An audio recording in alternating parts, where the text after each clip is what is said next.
You know, we've been working on that book about how much 30 pounds is worth in various currencies recently.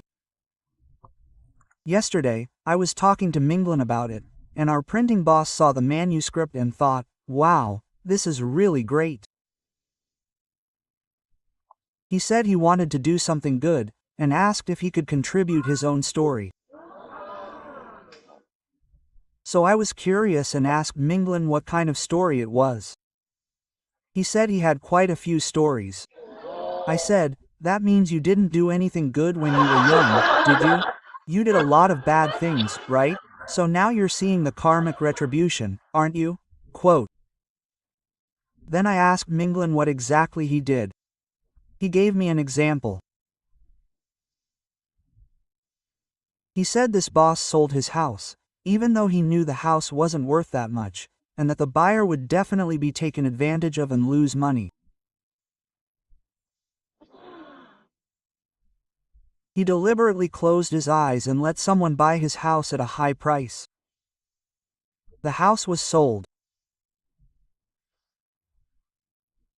Years later, he looked back and calculated the money he supposedly earned from the sale and the difference in price he shouldn't have taken.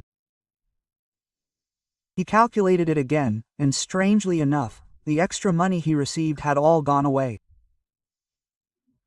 He said that's called karmic retribution. So, everything is interconnected. This is called the law of karma. So, whether you're supposed to eat 3 sesame pancakes, drink 2 cups of soy milk, or eat 5 fried dough sticks, you don't need to worry. What's yours is yours. What's not yours, even if you eat until you're stuffed, still isn't yours, right? So when you understand this, many things depend on whether you can accept it and understand it. If you can't accept it or understand it, and you remain confused, who suffers in the end? You do. It's just a matter of perspective. It's like some people say, why do you have 2 eyes, a nose, and a mouth? And I also have 2 eyes, a nose, and a mouth. Why should I be your follower? Why can't I be your leader? Quote. Right?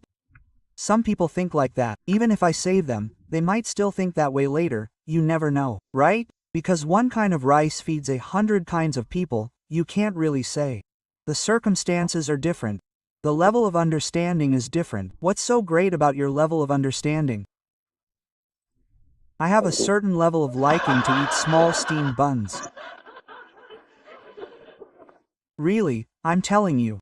Sometimes I think like this. When you have something, many opportunities and circumstances come your way. You don't ask for many things, and they come naturally. When you don't have something, you rack your brains trying to get it.